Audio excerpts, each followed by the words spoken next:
What's going on, you guys? 420 Daily back here for another video. Today I got an unboxing, so it's pretty big, so let's unbox it. Let's get this ready.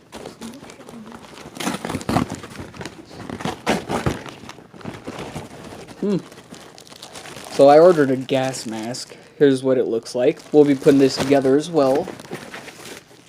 Here's the bong piece. I got glow in the dark, so there's that. I'm so happy it came in today. I was waiting for this since I ordered it, and now it's actually here. Now here's that. Man, just take the plastic off.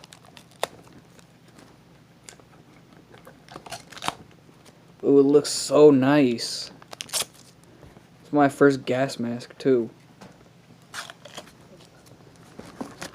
Now I think, if I'm right, you screw it in here.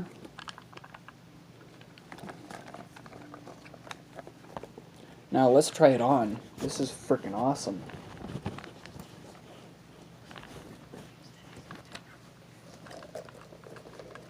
So it goes like this. Unfortunately, I need to tighten it up, but this is so awesome. I'm so happy. Now, I just wanted to show you guys that. It is glow in the dark. Looks like the bolt was loose a little bit, so I'm tightening that up. But don't forget to like, subscribe, and comment and share this video, and I'll see you guys in the next one.